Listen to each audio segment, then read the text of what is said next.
В конце 2015-го в Якутске состоялся республиканский конкурс «Библиотекарь года».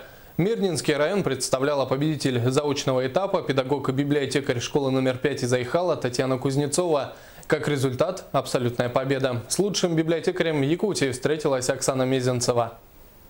Человек с активной жизненной позицией. Так можно охарактеризовать Татьяну Кузнецову, педагога-библиотекаря Айхальской школы номер 5, в которой она трудится уже 5 лет. А в целом педагогический стаж нашей героини составляет 19 лет. Сегодня Татьяна Кузнецова ведет кружок журналистики, со своими подопечными издает школьную газету, проводит курсы для учителей. Успевает также вести такие интернет-блоги, как «Жизнь после уроков», «Книжкин дом», «Библиомамы школ Алмазного края» и «Библио Якутия». Татьяна Анатольевна профессионал своего дела.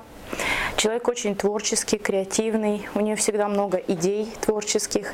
Инициатор различных мероприятий в школе. Как человек Татьяна Анатольевна доброжелательная, тактичная, вежливая. Всегда можно обратиться за помощью. То есть она всегда поможет, не откажет.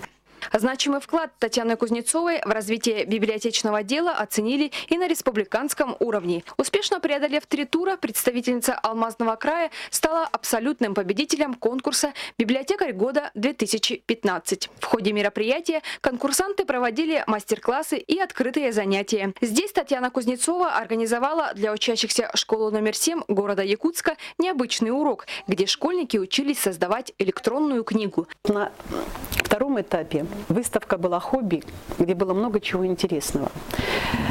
И у конкурсантов, коллег моих, я считаю, что и моя была выставка тоже интересная, потому что техника исполнения, которую я представила, это новая техника, валенные картины из шерсти. Подсмотрела это в Костромской области, в одном из супермаркетов, как девочки выкладывали по фотографии картиночку. В ходе республиканского конкурса Татьяна Кузнецова, как абсолютный победитель, была не только отмечена денежным призом и символом конкурса «Библиотекарь года», но и почетной грамотой Министерства образования республики. Также ей вручили нагрудный знак «Методист Якутии». Оксана Мезенцева, Александр Давантович, телерадиокомпания «Алмазный край».